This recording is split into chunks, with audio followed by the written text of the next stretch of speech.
President. So today our topic is percentage composition and empirical and molecular formula. तो आज का जो हम लोग टॉपिक है percentage composition, empirical and molecular formula. तो फर्स्ट ऑफ ऑल डिस्कस करेंगे about percentage composition. Percentage composition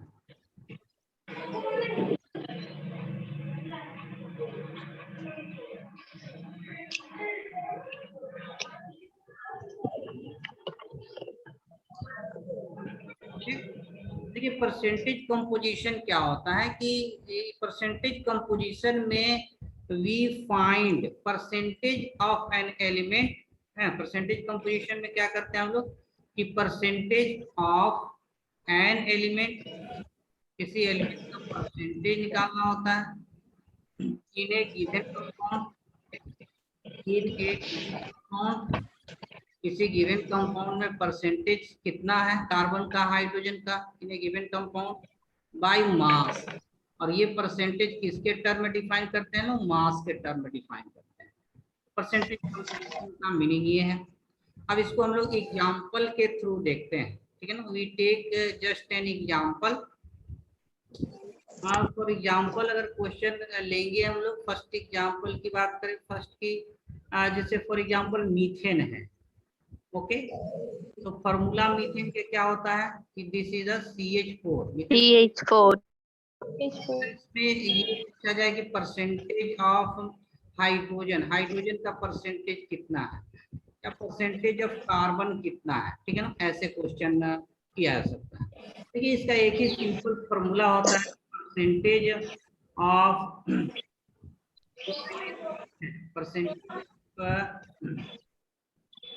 an element जो होगा that is number of atom into atomic mass. जिस भी एलिमेंट का परसेंटेज निकालना है उसका जो है कि मास ऑफ एलिमेंट ऐसे भी लिख सकते हैं, mass of element, mass of element, element का मास टोटल कितना है डिवाइडेड बाय मॉलिक्यूलर मास या molar mass, molecular mass of compound into 100. ये सिंपल होता है. या इसी को हम लोग ऐसे भी लिख सकते हैं कि number of atom of element, number of atom कितना है, number of atom of element atomic mass to atomic mass,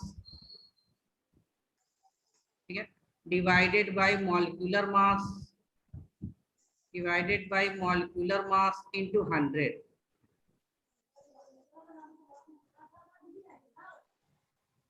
ठीक है. तो mass of percentage of element जो निकालेंगे, जिस एलिमेंट का परसेंटेज निकालना है उस एलिमेंट का टोटल मास कितना है, कंपाउंड में टोटल मास कितना होगा, और divided by molecular mass into 100. या जिस एलिमेंट का निकालना है उसका number of atom into atomic mass divided by molecular mass into 100. तो एक सिंपल सा एग्जांपल है मीथेन में. अगर हम लोग बात करें मीथेन में, ठीक है ना, हम लोग का जो क्वेश्चन था, क्वेश्चन जो है कि हम लोग का है कि मीथेन में परसेंटेज कितना है कार्बन और हाइड्रोजन का परसेंटेज कितना है. तो देखिए, अगर मीथेन की बात कर रहे हैं हम लोग, मीथेन, और मीथेन का मॉलिक्यूलर मास कितना हो जाता है 12 + 4 टोटल कितना हो जाता है 16 हो जाता है. अगर परसेंटेज ऑफ इसमें हम लोग हाइड्रोजन बात करें, परसेंटेज ऑफ हाइड्रोजन कितना है, तो क्या बोले मास ऑफ हाइड्रोजन एलिमेंट. इसमें हाइड्रोजन एलिमेंट का मास कितना है 4 हाइड्रोजन एटम है. एक हाइड्रोजन एटम का 1 होता है, 4 हाइड्रोजन एटम का 4 ग्राम हो जाएगा. या फिर इस तरह से भी देख सकते हैं, नंबर ऑफ एटम कितना है हाइड्रोजन का 4 है, और एटॉमिक मास हाइड्रोजन का कितना होता है 1 होता है, डिवाइडेड बाय टोटल मास है मॉलिक्यूलर मास 16 इनटू 100. देखिए 4 4 जा 16, ये कैंसिल हो जाएगा, और फिर 4 से ये 25. तो हाइड्रोजन का परसेंटेज कितना आ गया 25%. वैसे ही परसेंटेज ऑफ अगर कार्बन देखते हैं कि परसेंटेज ऑफ कार्बन कितना होगा, परसेंटेज ऑफ कार्बन, तो कार्बन का मास कितना है, नंबर ऑफ एटम कार्बन कितना है, इसमें 1 एटम है, तो 1 × 12 एटॉमिक मास होता है, डिवाइडेड बाय 16 और इनटू 100. और इसको हम लोग सॉल्व करेंगे, ये 75% होगा. तो कार्बन और हाइड्रोजन का परसेंटेज कैसे निकालेंगे? Total mass of element divided by molecular mass into 100, या इसी को ऐसे भी लिख सकते हैं number of atom of element, hydrogen का 4 एटम है, atomic mass of element carbon का एटॉमिक मास 12 है, divided by molecular mass into 100, बस यही सिंपल फार्मूला है। अब देखिए जो कार्बन, ये मीथेन में दो ही एलिमेंट है, कार्बन और हाइड्रोजन। अगर हाइड्रोजन का परसेंटेज 25% है तो हम लोग इसको कार्बन का जो परसेंटेज है वो डायरेक्ट भी निकाल सकते थे, परसेंटेज ऑफ कार्बन जो है, क्योंकि परसेंटेज में सम हमेशा 100 होता है। तो अगर हाइड्रोजन कोई एलिमेंट है, कार्बन है एक हाइड्रोजन है, अगर हाइड्रोजन का परसेंटेज 25 है तो इसको हम लोग डायरेक्ट लिख सकते थे 100 माइनस 25, और ये 75% ऐसे भी निकाल लेंगे, क्योंकि सम ऑफ परसेंटेज हमेशा ऑलवेज 100 होता है। तो क्लियर है ये कैसे हम लोग परसेंटेज निकालेंगे एलिमेंट का? Mass of atom. Yes, sir. हाँ, इसको स्क्रीनशॉट ले लीजिए। सेकेंड एग्जांपल डिस्कस करते हैं, इसी से रिलेटेड सेकेंड एग्जांपल।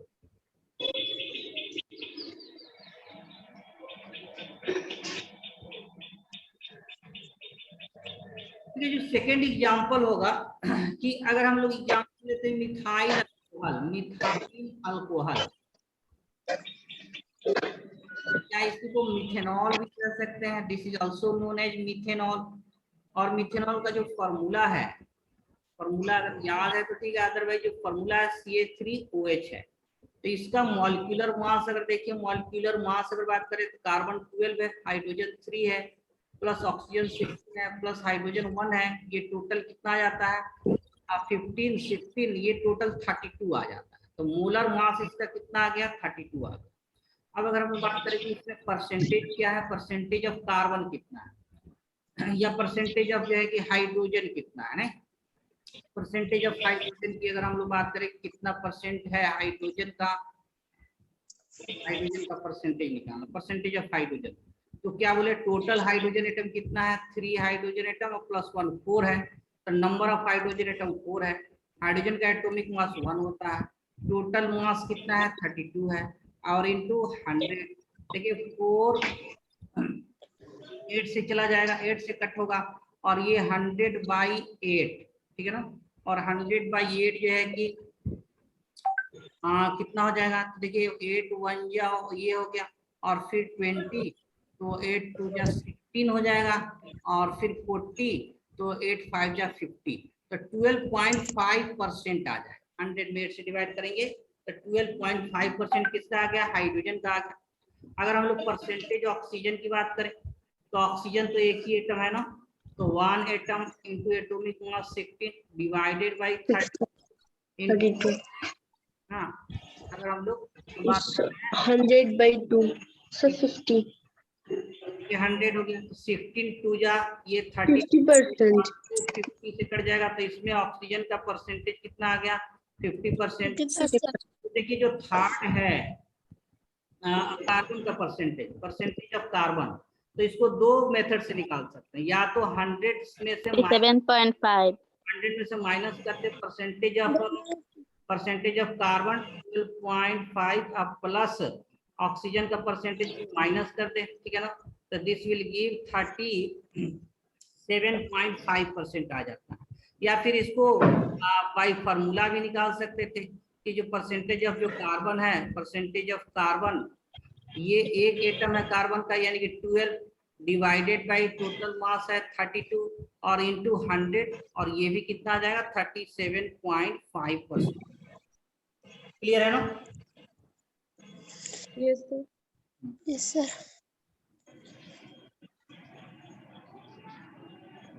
ओके, तो ये था हम लोग का परसेंटेज कंपोजिशन। तो हम लोग मीथेन में देखे कि कार्बन हाइड्रोजन का परसेंटेज कितना है, and then we discuss methanol में कार्बन हाइड्रोजन का परसेंटेज कितना है। तो इस तरह का और भी एग्जांपल मिल जाएगा, एनसीईआरटी में भी देखिएगा, एनसीईआरटी में भी प्रैक्टिस कर सकते हैं, सॉल्व एग्जांपल कुछ दिया हुआ है, जैसे कि वाटर है, वाटर में हाइड्रोजन और ऑक्सीजन का परसेंटेज कितना होगा, फिर इथाइल अल्कोहल दिया हुआ है C2H5OH, इसमें कार्बन हाइड्रोजन ऑक्सीजन का परसेंटेज कितना होगा, तो तो ये सब एनसीईआरटी एग्जाम्पल में भी मेंशन है, वहां से भी जो है कि प्रैक्टिस कर लेना है। एक और एग्जाम्पल इसमें हम लोग डिस्कस करते हैं, थर्ड एग्जाम्पल यूरिया। देखिए यूरिया जो होता है, यूरिया इसमें फॉर्मूला क्या हो जाता है, फॉर्मूला इज NH2CO NH2 और इसका मोलर मास कितना हो जाता है, तो टोटल 60 हो जाता है। तो इसमें अगर हम लोग परसेंटेज ऑफ नाइट्रोजन अगर तो हम लोग को तो फॉर्मूला याद रखना पड़ेगा ना।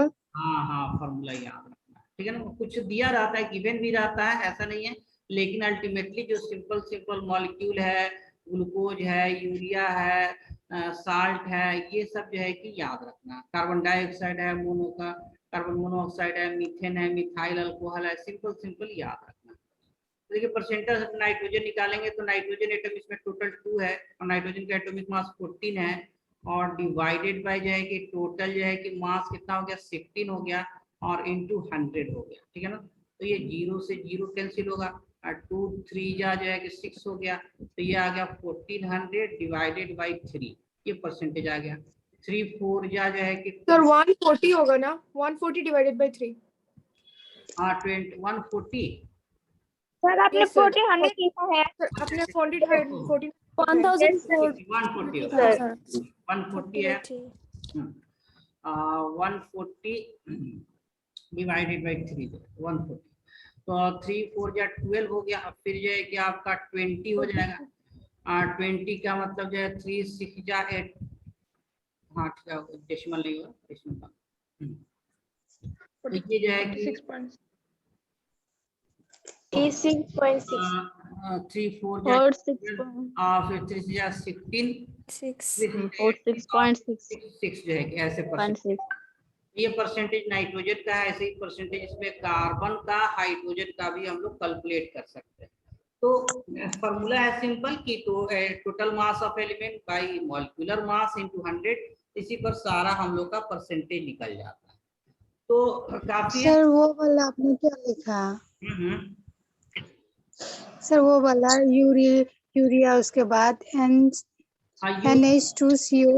हाँ यूरिया का ये फॉर्मूला है NH2CO NH2, ये मॉलिक्यूलर फॉर्मूला है यूरिया का, इसको याद रखना। और सर ये मोलर मास लिया हुआ। सर बोलिए। तो यहाँ पर 46.67 होगा नहीं क्या? 46 26 18, हाँ क्या हुआ, ये परसेंटेज हो गया नाइट्रोजन का सर 40, हाँ सर, परसेंटेज मतलब सर ये 0.67 नहीं था।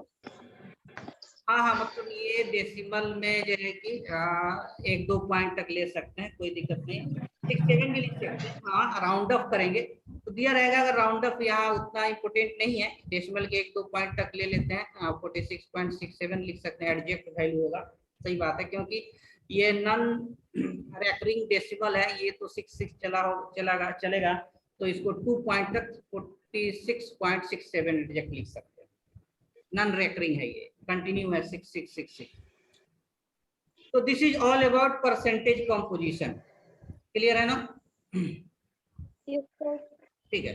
तो देखिए इससे रिलेटेड कुछ एग्जांपल क्वेश्चन हम लोग बात करेंगे, फिर इंपिरिकल और molecular formula, next topic empirical molecular formula, इसी से रिलेटेड होता है, उसको भी हम लोग डिस्कस करेंगे। देखिए कुछ क्वेश्चन ऐसे भी बनते हैं, कुछ एग्जांपल क्वेश्चन को डिस्कस करेंगे। तो मान लीजिए एक बायोमॉलिक्यूल है, क्वेश्चन ऐसे होगा कि एक बायोमॉलिक्यूल है, बायोमॉलिक्यूल्स हैविंग, जो लिविंग सेल में पाया जाता है, having molar mass, molecular mass दिया हुआ है, मोलर मास दैट इज, इसका मोलर मास 1400 ग्राम दिया हुआ है, ठीक है ना, 1400 ग्राम। और इसमें ये कह रहा है कि परसेंटेज ऑफ नाइट्रोजन भी दिया हुआ है। ये बायोमॉलिक्यूल जो कार्बन हाइड्रोजन नाइट्रोजन के कंपाउंड होते हैं, लेकिन इसमें केवल मेंशन है एंड परसेंटेज ऑफ नाइट्रोजन इसमें दिया हुआ, परसेंटेज ऑफ नाइट्रोजन जो है दैट इज मान लीजिए 2% नाइट्रोजन दिया हुआ है। तो calculate the number of atom, calculate the number of atoms in biomolecule कि कितना एटम्स होगा बायोमोलिक्यूल्स में नाइट्रोजन का, number of nitrogen atom, number of nitrogen atoms in biomolecule. देखिए इसमें क्या है कि हम लोग कैसे सॉल्व कर सकते हैं, परसेंटेज से ही रिलेटेड है। तो परसेंटेज ऑफ नाइट्रोजन जो है कि कैसे निकालते हैं कि नंबर ऑफ नाइट्रोजन एटम, ये तो निकालना ही है नंबर ऑफ नाइट्रोजन एटम। मान लीजिए एक्स एटम है तो एक्स ले लेंगे और into mall atomic mass nitrogen का कितना होता है 14 होता है, और टोटल मॉलिक्यूलर मास बायोमोलिक्यूल का दिया हुआ है जिसमें कार्बन भी हो सकता है, हाइड्रोजन भी हो सकता है, नाइट्रोजन भी हो सकता है, ऑक्सीजन भी हो सकता है। क्या है नहीं पता है, लेकिन नाइट्रोजन के बारे में मेंशन है कि इसका परसेंटेज दिया हुआ है नाइट्रोजन का, और टोटल इसका मास दिया हुआ है, ठीक है ना। तो टोटल मॉलिक्यूलर मास कितना है 1400 ग्राम। अच्छा परसेंटेज ऑफ नाइट्रोजन कितना है परसेंट इंटू 100, परसेंटेज कैसे निकालते हैं, तो mass of an element divided by molecular मास, ठीक है, mass of an element divided by molecular मास, ठीक है, इनटू 100 ऐसा होता है। अब देखिए परसेंटेज ऑफ नाइट्रोजन दिया हुआ कितना परसेंट है, ये 2% दिया हुआ, तो ये 2 हो गया, ठीक है ना। अब इसको हम लोग x के लिए सॉल्व करेंगे तो देखिए 2 0 से ये कैंसिल हो जाएगा, 2 0 कैंसिल हो गया, और 14 से 14 भी कैंसिल हो गया, तो इसमें x का वैल्यू हमारा क्या आ गया, इसमें जो है कि x का वैल्यू क्या हो गया 2, तो नंबर ऑफ नाइट्रोजन एटम इसमें कितना है 2 है, नाइट्रोजन एटम कितना है 2 है। तो इस तरह से भी रिवर्स क्वेश्चन हो जाता है कि परसेंटेज गिवन है और नाइट्रोजन का नंबर ऑफ एटम पूछ सकता है, या नाइट्रोजन का मास कितना है, तो नाइट्रोजन का एटम 2 है तो नाइट्रोजन का मास कितना हो जाएगा 28 ग्राम हो जाएगा। तो ये क्या हो गया number of nitrogen atom, number of nitrogen atom. अगर मास पूछता तो 28 ग्राम हो जाता है इसमें। क्लियर है ना? Yes sir. Yes sir. इसी टाइप का परसेंटेज से रिलेटेड क्वेश्चन हम लोग डिस्कस करेंगे। इस टाइप के क्वेश्चन डायरेक्ट नीट में पूछे जाते हैं, नहीं सिंपल है, सिंपल होता है, लेकिन ये डायरेक्ट नीट बेस्ड क्वेश्चन है। फिर हम लोग नीट का भी क्वेश्चन करेंगे तो इस तरह का क्वेश्चन उसमें भी आपको मिल जाएगा। चलिए नेक्स्ट टाइप का क्वेश्चन इसमें हम लोग डिस्कस करेंगे नेक्स्ट पेज में। नेक्स्ट पेज में मूव करें।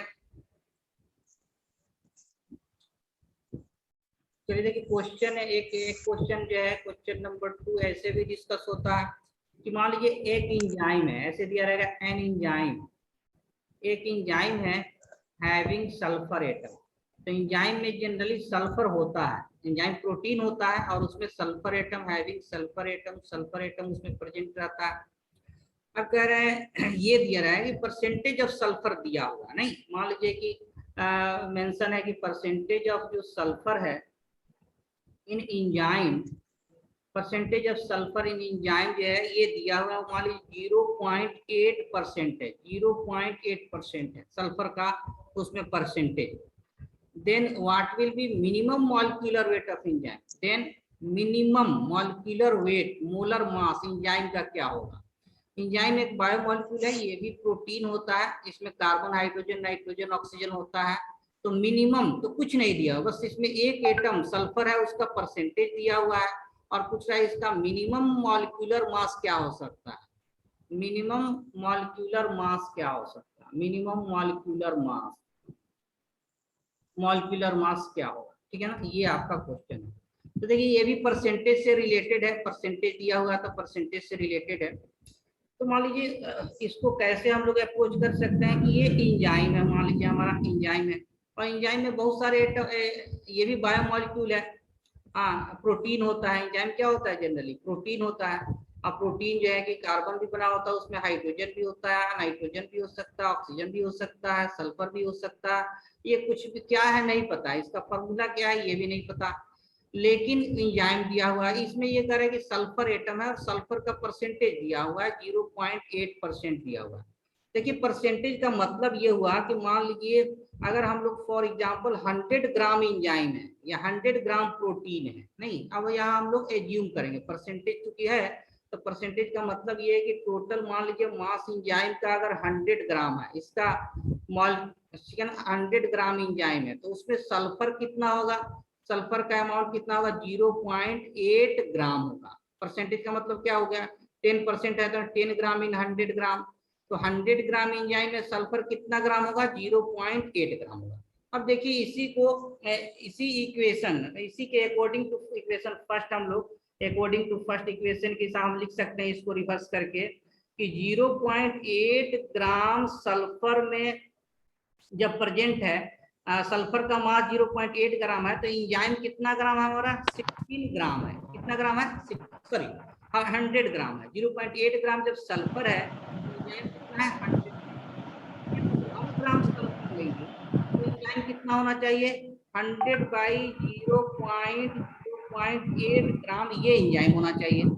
अब देखिए कह रहे हैं कि मिनिमम मॉलिक्यूलर मास क्या होगा एंजाइम का, तो हम लोग मान ले रहे हैं कि मिनिमम मॉलिक्यूलर मास तब होगा जब सल्फर का number of sulphur atom minimum होगा, और मिनिमम ये कितना हो सकता है? 1 में हो सकता है, फ्रैक्शन में तो नहीं लेंगे। मान लीजिए 1 सल्फर एटम है या 1 मोल, तो 1 मॉलिक्यूल में 1 मोल सल्फर एटम, ये मिनिमम हो गया। तो जब number of sulphur atom minimum होगा तो मोलर मास भी क्या होगा? मिनिमम हो सकता है। सल्फर एटम 2 भी हो सकता है, 3 भी हो सकता है, 4 भी हो सकता है, लेकिन मिनिमम मॉलिक्यूलर मास कब होगा? जब सल्फर का नंबर ऑफ एटम मिनिमम होगा। तो मान लेते हैं फॉर एग्जांपल कि सल्फर का एक एटम प्रेजेंट है, हाफ एटम सल्फर तो नहीं होगा, 1 मोल या 1 एटम ऑफ सल्फर प्रेजेंट। तो 1 मोल या 1 मोल ऑफ एटम का मीनिंग क्या होगा कि 32 ग्राम अगर सल्फर प्रेजेंट है, 32 ग्राम सल्फर, तब एंजाइम का जो है कि मास कितना हो जाएगा? एंजाइम का मास कितना हो जाएगा? तो एंजाइम का मास देखिए होगा 100 डिवाइडेड है 0.8 इंटू 32। देखिए 8 4 जा 32 और एक जीरो ऊपर ये जाएगा तो ये टोटल 4000 ग्राम। तो ये मिनिमम मॉलिक्यूलर मास आ गया एंजाइम का। हम लोग इसमें क्या क्या एज्यूम किए कि एक देखिए कि परसेंटेज ऑफ सल्फर दिया हुआ है, तो 100 ग्राम एंजाइम में पता चल गया सल्फर कितना ग्राम है। मिनिमम मॉलिक्यूलर मास के लिए कम से कम तो एक एटम सल्फर का होना है एंजाइम में, कम से कम एक एटम यानी 32 ग्राम सल्फर। 1 मोल एंजाइम में 1 मोल सल्फर एटम तो होना है 32 ग्राम सल्फर। तो इसके हिसाब से जो मॉलिक्यूलर वेट होगा एंजाइम का 4000 ग्राम होगा। क्लियर है? सर बोलिए सर बोलिए। Sir 1 gram equal to 100 by 0 gram हुआ, लेकिन फिर 32 ग्राम क्यों लिया? अच्छा 32 ग्राम इसलिए लिए, देखिए यहाँ कह रहा है कि ये एंजाइम का हमको फॉर्मूला नहीं पता, एंजाइम का मिनिमम मास कितना होगा। तो एंजाइम में तो कार्बन भी है, हाइड्रोजन भी है, नाइट्रोजन भी है, ऑक्सीजन भी है, सल्फर भी है। तो सल्फर जो अगर है एंजाइम में, तो सल्फर का जो है कि मास दिया हुआ है, तो देखिए मिनिमम सल्फर कितना हो सकता है एंजाइम में? तो सल्फर का एक एटम भी हो सकता है, 2 भी, 3 भी, 4 भी, ऐसा हो सकता है, लेकिन मिनिमम सल्फर का नंबर क्या होगा? कम से कम तो एक होगा ना, ये minimum number of sulphur atom है।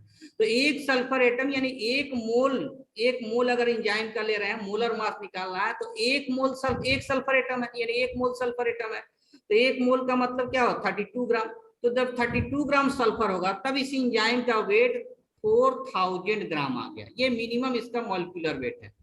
हम सल्फर का 2 एटम भी ले सकते हैं, लेकिन फिर ये मिनिमम नहीं होगा। सल्फर 2 एटम लेंगे तो ये 64 ग्राम यहाँ लेना होगा, 3 एटम लेंगे तो जो है कि उसके मल्टीपल में लेना होगा। तो कहने का मतलब एंजाइम में हम लोग मान रहे हैं कम से कम एक एटम है, 0 तो नहीं ले सकते हैं, हाफ एटम तो नहीं ले सकते, कम से कम एक एटम है, तो ये मिनिमम मॉलिक्यूलर मास देगा। ये एक एटम लिए इसलिए यहाँ 32 ग्राम लिए। Okay sir. अच्छा इसी क्वेश्चन सर को, अगर हाँ थोड़ा इसी क्वेश्चन को दूसरे, सर अगर क्वेश्चन में मैक्सिमम इसी क्वेश्चन को समझिए कि मान लीजिए सेम क्वेश्चन है, एंजाइम है, सल्फर एटम है, और उसमें कह रहा है कि इसमें 4 सल्फर एटम है, 4 सल्फर एटम है, तब एंजाइम का वेट क्या होगा? बात को समझिए, 4 सल्फर एटम है तब एंजाइम का वेट क्या होगा? तो 8 ग्राम सल्फर में 100 ग्राम एंजाइम है, 1 ग्राम सल्फर में 100 बाई 8 ग्राम एंजाइम होगा। तो 4 सल्फर एटम में, 4 सल्फर एटम मतलब क्या हो गया? 32 इंटू 4 ग्राम सल्फर में इसका वेट कितना हो जाएगा? बात समझ में आया ना? 1 अगर सेम क्वेश्चन नेक्स्ट पेज में सेम क्वेश्चन लिख रहे हैं, सेम क्वेश्चन होता है और कहते हैं कि एक एंजाइम है और ये कहता है इसमें जो है कि सल्फर का जो परसेंटेज है 0.8% है, और इसमें सल्फर का 4 एटम है, 4 सल्फर एटम है, तो एंजाइम का वेट क्या होगा? ऐसे भी पूछ सकते हैं। एंजाइम का जो है कि मोलर मास क्या होगा? 1 मोल में 4 सल्फर जो है कि का एटम है, 4 सल्फर का एटम है, तो एंजाइम का जो है कि मोलर मास कितना होगा, ये उसी का रिवर्स, उसी टाइप का क्वेश्चन हो गया। तो हम ये कहेंगे कि 0.8 ग्राम प्रेजेंट है, सल्फर कितना में जो है प्रेजेंट है, 100 ग्राम ऑफ इंजाइम में प्रेजेंट है, 100 ग्राम ऑफ इंजाइम में। तो 1 ग्राम सल्फर में इंजाइम का मास कितना होगा, 100/0.8 ग्राम इंजाइम होगा।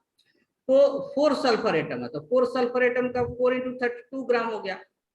तो 4 × 32 ग्राम अगर आपका सल्फर है तो इंजाइम का वेट कितना हो जाएगा, 100/0.8 इंटू 4 × 32, ये हो गया ना। तो ये 0 ऊपर जाएगा, 1000 जाएगा, 8 ये 4 हो जाएगा, तो यानी कि 16,000, क्लियर है ना, इतना इसका वेट हो जाएगा, 16,000 ये मोलर मास हो जाएगा इंजाइम का। कब, जब 4 सल्फर एटम है। लेकिन प्रीवियस क्वेश्चन में क्या था कि मिनिमम इसका इंजाइम का वेट क्या होगा, मिनिमम इंजाइम का वेट तब होगा जब हम लोग मान लें कि एक इंजाइम में एक ही सल्फर एटम है, एक ही सल्फर एटम है। और यहाँ क्या ले लिए, देखिए जो 4 सल्फर एटम ले लिए, 4, तो 4 ले लिए, देखिए 16,000 हो गया, ये ज्यादा वेट हो गया। मिनिमम हमारा वेट क्या आया था, 4,000 आया था, क्लियर है ना। Yes sir. ओके, चलिए अब हम लोग नेक्स्ट टॉपिक जो हम लोग को डिस्कस करना है दैट इज ये, हाँ बोलिए। सर आपने ये 100 किया है और वहाँ पर 0.8 ग्राम कैसे हुआ है वो समझा दीजिए ना फिर से। कौन सा सर ये जो एंजाइम पे आपने 100 ग्राम लिया है, 100 ग्राम नहीं, देखिए 100% का मतलब ही होता है 100, नहीं यहाँ परसेंटेज दे दिए ना, यानी कि कहने का मतलब मान लीजिए आपका जो है कि परसेंटेज का मीनिंग समझिए, आपको परसेंटेज का मीनिंग समझ, मान लीजिए कि आपको जो है एग्जाम में 70% मार्क्स आया है, 70%, इसका मतलब क्या है कि 100 में आपको 70 मार्क्स आया है, तो 1 में ये कितना हो जाएगा, 70/100, फिर 500 में कितना हो जाएगा, 70/100 × 500, ऐसे लेते हैं ना, परसेंटेज का मीनिंग ही होता है। तो 100, तो ये परसेंटेज का मतलब ये हो गया कि जो है कि 100 ग्राम में 0.8 ग्राम सल्फर है, परसेंटेज 100 में लेते हैं, टोटल मास क्या हो जाता है 100, परसेंटेज का मतलब 100, क्लियर है ना। Yes sir. हाँ, जैसे आपका परसेंटेज मार्क्स आता है 70%, मतलब 100 में 70 मार्क्स, तो 200 में 70 × 2, 300 में 70 × 3, ऐसे होता है। सर बोलिए। सर वहाँ पर आपने सल्फर इसलिए लिया था क्योंकि क्वेश्चन में मेंशन था, इसीलिए ना। यहाँ सल्फर 1 लिए थे क्योंकि मिनिमम मॉलिक्यूलर मास पूछ रहा था, है ना, मिनिमम 1 सल्फर एटम लिए, इसलिए 32 ग्राम लिए। सर एंजाइम में तो carbon, hydrogen, nitrogen, oxygen, sulphur सभी रहते हैं, पर हाँ आपने सल्फर इसीलिए क्वेश्चन में मेंशन था। हाँ, क्वेश्चन में मेंशन था, अगर कार्बन मेंशन होता तो कार्बन लेते, कोई दिक्कत नहीं। हाँ सर। चलिए नेक्स्ट जो हम लोग का टॉपिक होगा that is empirical formula and molecular formula. Empirical formula, हाँ बोलिए। सर उनका भी ऐसे ही मिनिमम लेना होता है, कार्बन का भी 1 2 3 4 ऐसे मिनिमम लेना होता है सर। सेम वे में empirical formula and molecular formula. लेकिन है क्या कि सबसे कोई भी एंजाइम बायोमोलिक्यूल होता है उसमें सल्फर, नाइट्रोजन ये सब एटम कम होता है, कार्बन बहुत ज्यादा होता है ना, कोई दिक्कत नहीं, कोई भी दिया रहेगा सेम वे में हम लोग अप्रोच करेंगे। Empirical formula and molecular formula. Sir बोलिए। अगर मैक्सिमम लेने को बोला तो सब में 4 से ही मल्टीपल करना पड़ेगा क्या? हाँ, किसका? अगर मैक्सिमम लेने को बोला तो सब में 4 से मल्टीपल करना पड़ेगा क्या? मैक्सिमम का फिर कोई लिमिट नहीं होगा ना, सब में मल्टीपल भी नहीं करना होगा। मैक्सिमम में सल्फर 1 भी हो सकता है, 2 भी, 4 5 10 कुछ भी हो सकता है, तो मैक्सिमम कभी नहीं। तो आपने 4 से मल्टीपल क्यों किया? कितना से मल्टीपल किए? 4 से मल्टीपल किया 32 मल्टीपल को। इसलिए किया कि 4 सल्फर एटम यहाँ गिवन है, मैक्सिमम का तो कोई ठीक है लिमिट नहीं है, कुछ भी हो सकता है। तो मैक्सिमम क्वेश्चन कभी नहीं पूछेगा, या तो नंबर ऑफ सल्फर एटम देगा या फिर मिनिमम ही पूछेगा, बस 2 ही टाइप का क्वेश्चन बन सकता है। ठीक है सर। देखिए empirical formula and molecular formula. तो जो इम्पिरिकल फार्मूला क्या होता है, मॉलिक्यूलर फार्मूला क्या होता है? तो मॉलिक्यूलर फार्मूला किसको कहेंगे कि एक किसी कंपाउंड का जो मॉलिक्यूलर फार्मूला होता है वो क्या रिप्रेजेंट करता है? That represent actual number of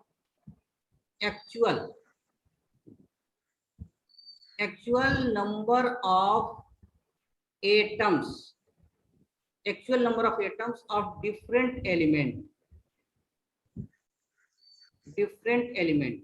जो डिफरेंट एलिमेंट के जो एटम्स है उसका एक्चुअल नंबर जो होता है वो मॉलिक्यूलर फार्मूला में दिया था, actual number of atom of different element.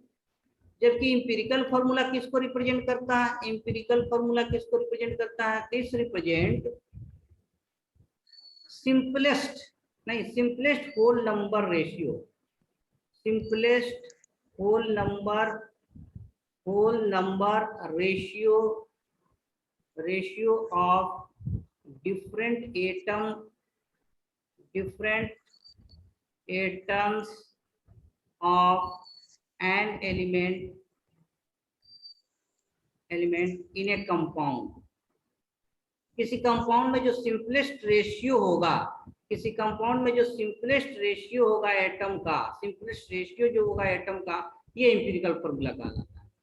और actual number of atom of different element in A compound, किसी कंपाउंड में जो एक्चुअल नंबर ऑफ एटम होगा किसी कंपाउंड में, that represent molecular formula. Molecular formula को शॉर्ट में हम लोग जो है कि क्या यूज करेंगे? Molecular formula. इंपिरिकल फार्मूला को शॉर्ट में हम लोग लिख सकते हैं इंपिरिकल फार्मूला, ठीक है ना। तो empirical formula simplest number of ratio of atom बताता है और molecular formula actual number of atom बताता है। फॉर एग्जांपल देखिए, एक कंपाउंड होता है बेंजीन। तो बेंजीन का मॉलिक्यूलर फार्मूला क्या होता है? तो इसमें 6 कार्बन और 6 हाइड्रोजन होते हैं। तो ये बेंजीन का मॉलिक्यूलर फार्मूला हो गया, एक्चुअल नंबर ऑफ एटम। अच्छा, इंपिरिकल फार्मूला अगर बेंजीन की बात करें, इंपिरिकल फार्मूला ऑफ बेंजीन,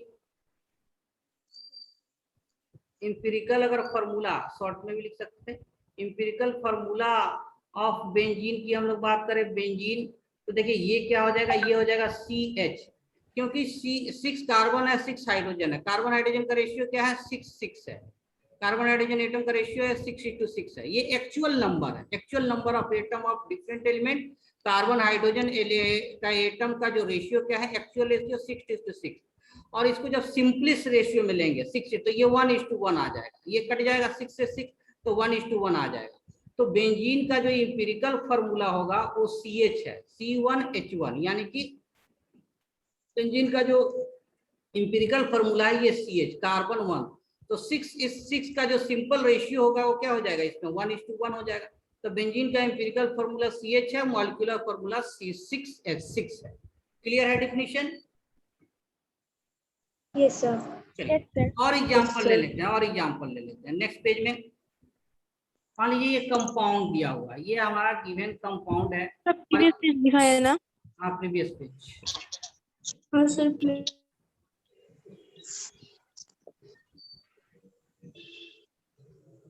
देखिए कंपाउंड दिया हुआ और इसका अगर हम लोग मॉलिक्यूलर फार्मूला की बात करें या फिर इसका हम लोग इंपिरिकल फार्मूला की बात करें, फॉर एग्जांपल इथेन एक कंपाउंड है, इथेन, और इसका फार्मूला क्या हो जाता है? C2H6। कार्बन हाइड्रोजन का रेशियो क्या है? 2:6। लेकिन इसका इंपिरिकल फार्मूला क्या होगा? CH2।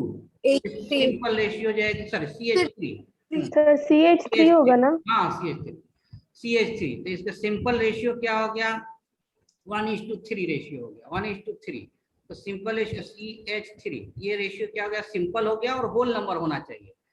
वैसे ही जो है कि एग्जाम्पल अगर ले लेंगे एसिटिक एसिड या इथेनोइक एसिड की बात करें, इथेनोइक एसिड होता है, इथेनोइक एसिड, इसका फॉर्मूला देखिए होता है CH3COOH।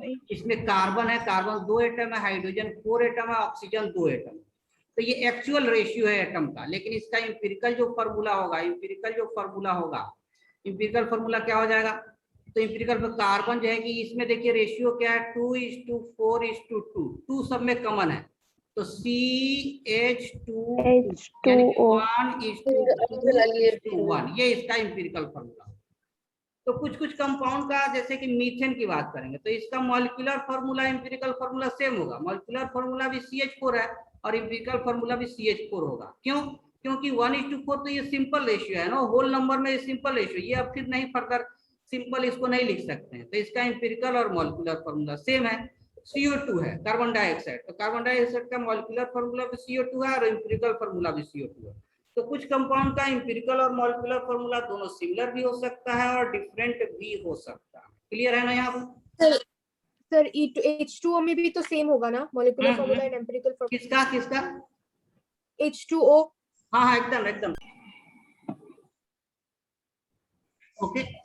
तो हम लोग इंपिरिकल और मॉलिक्यूलर फार्मूला डिस्कस कर रहे थे और ये बहुत इंपॉर्टेंट पॉइंट है, इसको ध्यान रखना है कि if compound have similar empirical formula तो उनका परसेंटेज कंपोजिशन भी सिमिलर होगा। If compounds have similar empirical formula similar है, then they have same percentage composition। उनका जो परसेंटेज कंपोजिशन होगा एलिमेंट का सेम होगा, same percentage composition of element. Example इसका लेते हैं और फिर एक क्वेश्चन देख लेंगे। एग्जाम्पल जाएगा, फॉर एग्जाम्पल बेंजीन है। देखिए बेंजीन में का फॉर्मूला क्या है? C6H6 है और इसका इंपिरिकल फॉर्मूला क्या है? CH है।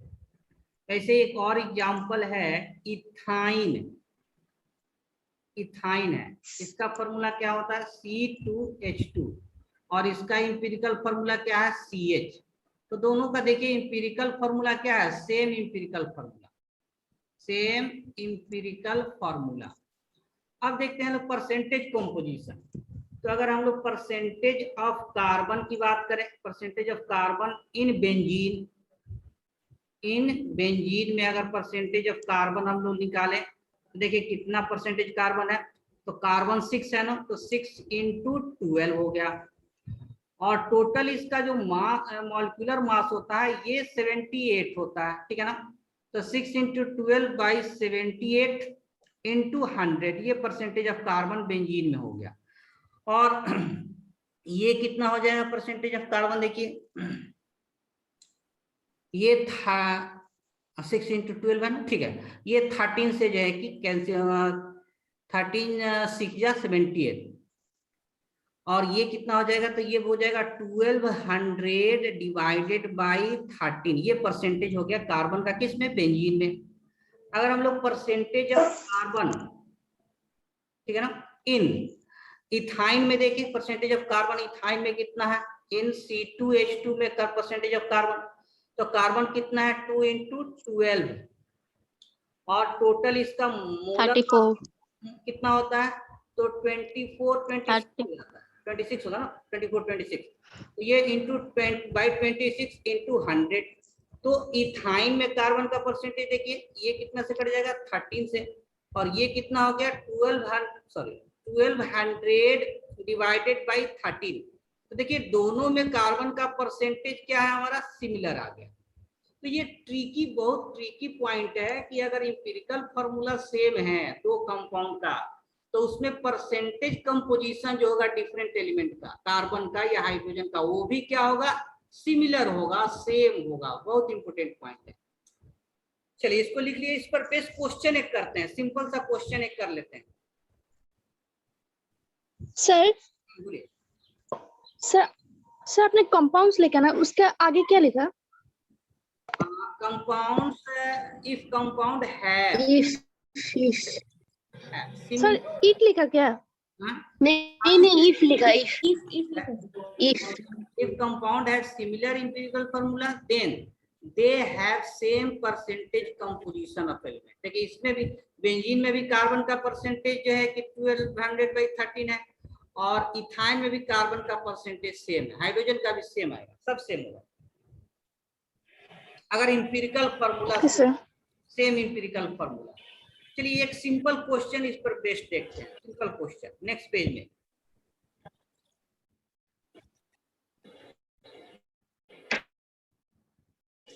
ये क्वेश्चन ऐसा होगा कि द कंपाउंड, क्लियर है ना, कि अगर एम्पिरिकल फार्मूला अगर सेम है, परसेंटेज कंपोजिशन जो होता है, परसेंटेज ऑफ एलिमेंट होगा वो भी जो है कि सेम होगा। इसको कैलकुलेट करके भी देख सकते हैं, अब बिना परसेंटेज कंपोजिशन भी सेम होगा। तो ये ट्रिक के रूप में हम लोग यूज करते हैं। जैसे इसका सिंपल क्वेश्चन है, देखिए कि कंपाउंड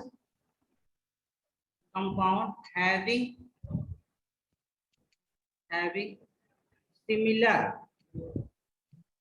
या same percentage of carbon, compound having same percentage of carbon, having same percentage of carbon, same percentage of carbon as ethanol, ये हमारा हो गया इथीन, यानी इथीन में जितना कार्बन का परसेंटेज है सेम परसेंटेज किसमें होगा। फॉर एग्जांपल पहला देखिए C2H6, बी में ऐसे ले सकते हैं C2H2, सी में जो है कि C5H10 और डी में ले सकते हैं C6H6, ठीक है ना। तो हाँ सी क्या होगा answer? C number C answer C है। तो इसमें बाय प्रोसेस ये है कि इसमें कार्बन का परसेंटेज हम लोग निकाले कितना परसेंट कार्बन है, और फिर सब में कार्बन का परसेंटेज निकालेंगे बाय प्रोसेस। लेकिन ट्रिक ये क्या कहता है कि अगर इसका एम्पिरिकल फार्मूला कितना है CH2, इसका एम्पिरिकल फार्मूला कितना हो जाएगा CH3, ये एम्पिरिकल फार्मूला CH, इसका एम्पिरिकल फार्मूला CH2, इसका एम्पिरिकल फार्मूला CH। तो इसमें जो कार्बन का परसेंटेज होगा, इसका एम्पिरिकल फार्मूला CH2 है और इसका भी C में एम्पिरिकल फार्मूला CH2 है, तो इन दोनों में कार्बन का परसेंटेज सेम होगा या हाइड्रोजन का परसेंटेज सेम होगा। क्लियर है ना क्वेश्चन? ये ट्रिकी क्वेश्चन नीट में डायरेक्ट क्वेश्चन पूछते हैं। ये पहला टाइप का एप्लीकेशन था एम्पिरिकल और मॉलिक्यूलर फार्मूला का, जिसमें हम लोग परसेंटेज बिना कैलकुलेट किए एम्पिरिकल फार्मूला के हेल्प से कंपेयर कर सकते हैं। चलिए, और 2 टाइप का क्वेश्चन इसमें डिस्कस करना है एम्पिरिकल मॉलिक्यूलर फार्मूला में। तो आज का क्लास यहीं समाप्त हो। चलिए नेक्स्ट क्लास नहीं अभी नहीं 2 और क्वेश्चन इस पर बेस्ड हम लोग को देखना है। चलिए नेक्स्ट पेज में मूव करें। हाँ सर। ये दूसरे टाइप का इसमें क्वेश्चन कैसे बनता है कि आपका इसमें एम्पिरिकल फार्मूला गिवन क्या होगा। दूसरा टाइप का क्वेश्चन एम्पिरिकल और मॉलिक्यूलर से बनता है कि गिवन रहेगा, क्वेश्चन में आपका गिवन रहेगा, क्या दिया रहेगा एम्पिरिकल फार्मूला, और क्या गिवन रहेगा मॉलिक्यूलर वेट। क्वेश्चन क्या पूछेगा कि फाइंड मॉलिक्यूलर फार्मूला, क्वेश्चन क्या पूछेगा आपका फाइंड मॉलिक्यूलर फार्मूला क्या होगा, ये आपको निकालना होगा। जैसे क्वेश्चन ले, क्वेश्चन नंबर एक कंपाउंड है और उसका एम्पिरिकल फार्मूला जो हैविंग फार्मूला दिया हुआ है CH3,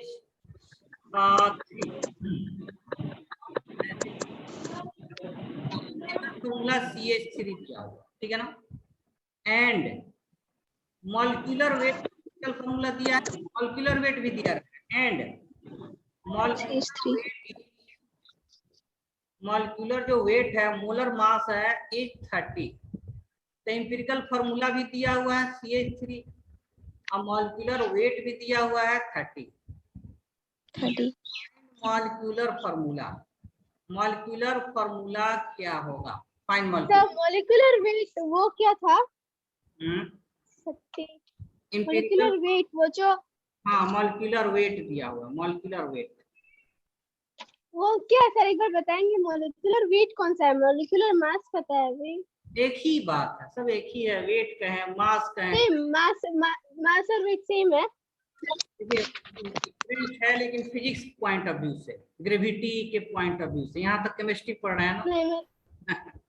नहीं वो नहीं पूछा सर, मैंने बोला मॉलिक्यूलर जो मास हम लोग ऐसे निकालते हैं ना कि टोटल मास कितना है, वही पे मॉलिक्यूलर वेट टोटल मास है।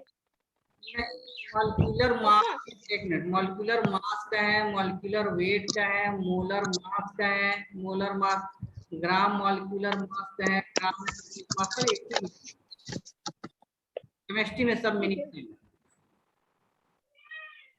ठीक है, फाइंड मॉलिक्यूलर फार्मूला। देखिए मॉलिक्यूलर फार्मूला निकालना है तो इसमें दो तरह का हम लोग फार्मूला यूज करते हैं। देखिए एक फार्मूला, मॉलिक्यूलर फार्मूला जो निकालते हैं इसका कैसे निकालना होता है, तो इसका एक फार्मूला है कि मॉलिक्यूलर फार्मूला जो होता है ये होता है, क्या होता है, इसको अलग से लिख लेते हैं, ठीक है ना। ठीक है, मॉलिक्यूलर यहाँ साइड में लिखते हैं कि मॉलिक्यूलर फार्मूला जब भी इस तरह के क्वेश्चन में निकालना होता है तो वहाँ दो बेसिक फार्मूला हम लोग यूज करते हैं। क्या क्या यूज करते हैं, एक होता है यहाँ पर ब्रैकेट में एक जो होता है मॉलिक्यूलर फार्मूला इक्वल टू, पहला इसमें हम लोग मॉलिक्यूलर फार्मूला क्या होता है, तो एम्पिरिकल फार्मूला जो कि गिवन है, इसको मल्टीप्लाई करते हैं n से। अब n कहाँ से आ गया, n क्या होता है, तो n को हम लोग निकालते हैं molecular weight by empirical weight से। एम्पिरिकल वेट क्या होता है, जो एम्पिरिकल फार्मूला का वेट है उसका जो वेट, और मॉलिक्यूलर वेट। तो देखिए यहाँ पहले सबसे पहले क्या निकालेंगे, n निकालेंगे। ये क्या होता है, मॉलिक्यूलर वेट बटा एम्पिरिकल वेट। मॉलिक्यूलर वेट कितना गिवन रहता है, मॉलिक्यूलर वेट गिवन रहता है, कितना दिया हुआ है, 30 दिया हुआ है, ठीक है ना। मॉलिक्यूलर वेट गिवन रहता है, ये 30 दिया हुआ है। अच्छा एम्पिरिकल वेट कैसे निकालते हैं, एम्पिरिकल वेट कैसे निकालते हैं, एम्पिरिकल वेट किससे निकालते हैं, एम्पिरिकल फार्मूला से निकालते हैं। एम्पिरिकल फार्मूला कितना दिया हुआ है, CH3। तो CH3 का वेट कितना होगा, 12 प्लस 3 कितना हो जाएगा, 15। तो एम्पिरिकल वेट कितना आ गया, 15। तो n का वैल्यू कितना आ गया, 2। अब सेकेंड स्टेप में जो मॉलिक्यूलर फार्मूला लिखेंगे, इसका क्या होता है, molecular formula, sorry molecular formula कैसे लिखते हैं, तो empirical formula into n, empirical formula into n। Empirical formula कितना दिया हुआ है, CH3, और n का वैल्यू कितना आ गया, 2। तो इसको क्या लिखेंगे, C2H6। तो ये हमारा कंपाउंड हो गया जो कि है ईथेन। नहीं है, फॉर्मूला हमारा कंपाउंड हो गया C2H6। तो ये दूसरे टाइप का क्वेश्चन यहाँ से बनता है। क्वेश्चन इसको लिखिए, इसमें कुछ पूछना है तो बोलिए। इसमें क्या बोले, क्या क्या दिया रहेगा, एम्पिरिकल फार्मूला दिया रहेगा और मॉलिक्यूलर वेट दिया रहेगा। क्वेश्चन क्या पूछता है, मॉलिक्यूलर फार्मूला क्या है। दो फार्मूला यूज करेंगे, एक n का वैल्यू निकालते हैं मॉलिक्यूलर वेट बटा एम्पिरिकल वेट, और फिर मॉलिक्यूलर फार्मूला लिखते हैं एम्पिरिकल फार्मूला इनटू n। तो ये हमारा इथेन आ गया। सर n वो बेस में होगा या फिर, बेस में होगा, बेस में होगा ना, मल्टीप्लाई करेंगे। देखिए बेस में होगा, बेस में होगा, पावर में नहीं।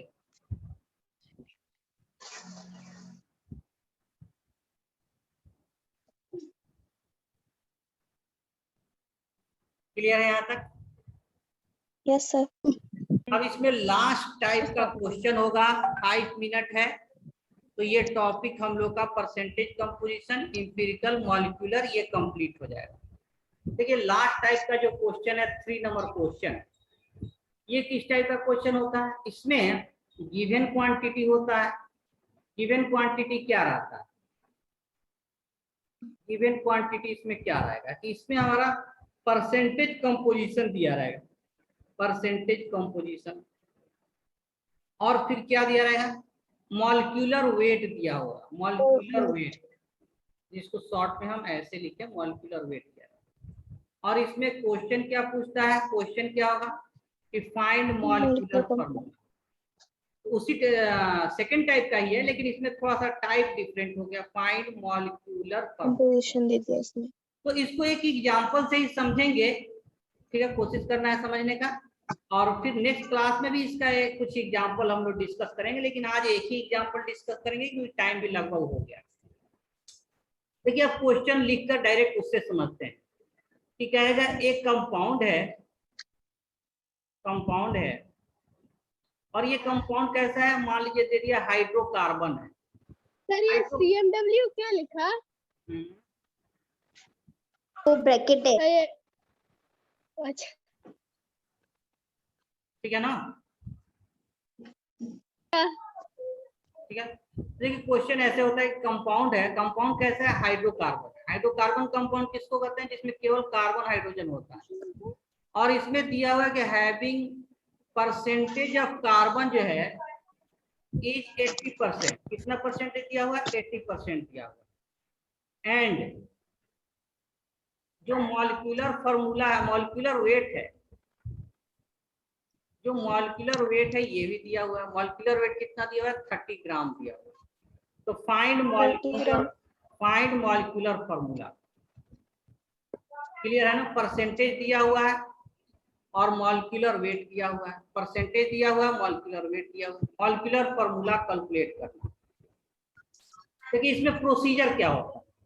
प्रोसीजर फर्स्ट में जो है कि इसमें करते हैं कि पहले इंपीरिकल फॉर्मूला निकालते हैं, फिर इसमें भी जो है n का वैल्यू निकालते हैं, और फिर थर्ड नंबर में हम लोग मॉलिक्यूलर फॉर्मूला कैलकुलेट करते हैं। इंपीरिकल फॉर्मूला, n का वैल्यू, मॉलिक्यूलर फॉर्मूला। अब इसमें इंपीरिकल फॉर्मूला कैसे कैलकुलेट करते हैं, ये प्रोसीजर अलग है, इसको समझना है। एक चीज ये है। दूसरा ये कि देखिए परसेंटेज दिया हुआ है कि कार्बन हाइड्रोजन है, कार्बन का परसेंटेज कितना है, गिवन क्या है, कार्बन का परसेंटेज कितना है, 80%। लेकिन हाइड्रोजन का तो परसेंटेज नहीं दिया हुआ है, 20 होगा। लेकिन होगा 20, क्योंकि टोटल तो 100 होना है ना। तो बस दो ही एलिमेंट है, कार्बन हाइड्रोजन। ये 80 है तो हाइड्रोजन कितना हो जाएगा, 20 हो जाएगा। तो ये हम लोग समझे। अब देखिए नेक्स्ट पेज में इसको कैसे सॉल्व करना है। तो सॉल्व करने में जो है कि मॉलिक्यूलर वेट दिया हुआ है, बस इंपीरिकल फॉर्मूला हम लोग को डिटरमाइन करना है। अब इंपीरिकल फॉर्मूला कैसे निकालते हैं परसेंटेज से, परसेंटेज भी दिया हुआ है। इंपीरिकल फॉर्मूला कैसे निकालते हैं, बस इसको सीखना है। नेक्स्ट पेज में मूव कर रहे हैं।